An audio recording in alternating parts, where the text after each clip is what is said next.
Ce samedi 21 octobre, la demi-finale de la Coupe du monde de rugby Afrique du Sud-Angleterre a fait se déplacer des foules. Et justement la vidéo d'une foule, en plein contexte des alertes attentats, a fait tiquer. La suite après la publicité. On se souvient encore en mai 2022 des images du Stade de France dans la soirée du samedi 28 mai qui ont agité la toile.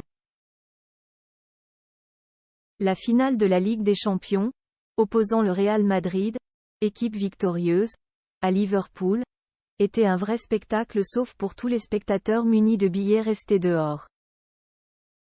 Un manque d'organisation, et des centaines de personnes retrouvées agglutinées coincées aux abords du stade sans pouvoir assister au match.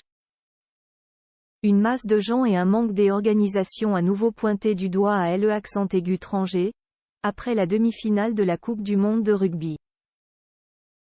Et un journaliste sportif français de renom très concerné.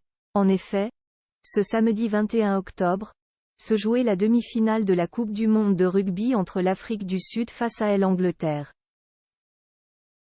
Les Springboks en sont sortis victorieux, 16-15, mais c'est une autre sortie qui a fait parler.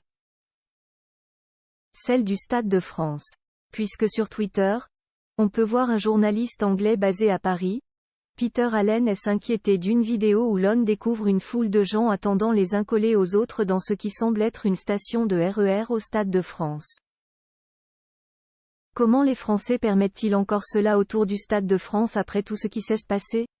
Mettez plus de trains. Ne les arrêtez pas à minuit. Régulez l'entrée dans les gares, écrit-il, lui qui a sûrement dû se rendre au stade pour soutenir les Anglais, malheureusement en défaite à l'issue de la rencontre sportive.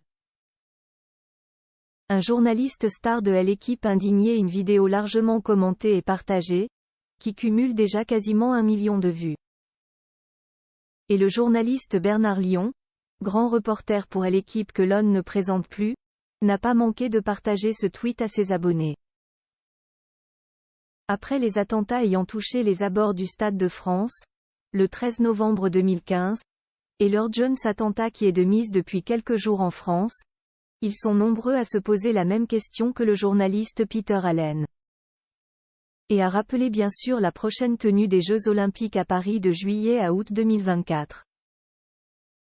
Une situation qui n'a pas fini de faire parler et où certains responsables politiques sont constamment pointés du doigt, à l'image notamment de Valérie Pécresse et Anne Hidalgo dans quelques réponses à cette vidéo.